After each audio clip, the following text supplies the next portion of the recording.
আত্তাহিয়াতু এর পিছনে এত সুন্দর একটি গল্প তা জানা ছিল না। আমার বিশ্বাস সবার ভালো লাগবে এবং পড়ার মনোযোগও বাড়বে ইনশাল্লাহ। আত্তাহিয়াতু আসলে অনেক গুরুত্বপূর্ণ একটি দোয়া। এই দোয়াটার পিছনের গল্পটা জানার পর সত্যি আমার হৃদয়টা অনেক কোমল হয়ে গেছে। আত্তাহিয়াতু আসলে আল্লাহর সাথে আমাদের মহানবী সাল্লাল্লাহু আলাইহি ওয়াসাল্লাম কথোপকথন একটা অংশ, যা আমাদের মহানবী সাল্লাল্লাহু আলাইহি ওয়াসাল্লাম ইসরাইল মিরাজ যাত্রার সময় হয়েছে মহান আল্লাহর সাথে।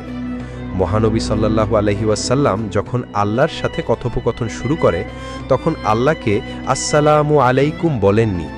তাহলে কি বলেছিল? কারণ আমরা মহান আল্লাহকে বলতে পারবো না আল্লাহ আপনার উপর শান্তি নাজিল হোক, কারণ আল্লাহ নিজেই একমাত্র পৃথিবীর সকল শান্তির এবং রহমতের উৎপত্তিস্থল। মহানবী সাল্লাল্লাহু আলাইহি ওয়াসাল্লাম আল্লাহকে উদ্দেশ্য করে বলেছিলেন, আত্তাহিয়াতু লিল্লাহি ওয়াসসালাওয়াতু ওয়াত-তাইয়্যিবাতু, অর্থ যাবতীয় সম্মান, যাবতীয় উপাসনা ও যাবতীয় পবিত্র বিষয় আল্লাহর জন্য।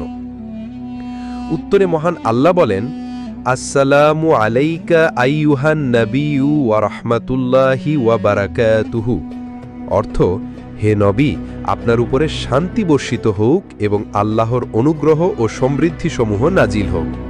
এতে মহানবী সাল্লাল্লাহু আলাইহি ওয়াসাল্লাম বলেন, আসসালামু আলাইনা ওয়া আলা ইবাদিল্লাহি সলিহিন, অর্থ আল্লাহর সমৃদ্ধি শান্তি বর্ষিত হোক আমাদের উপরে এবং আল্লাহর সৎকর্মশীল বান্দাগণের উপরে।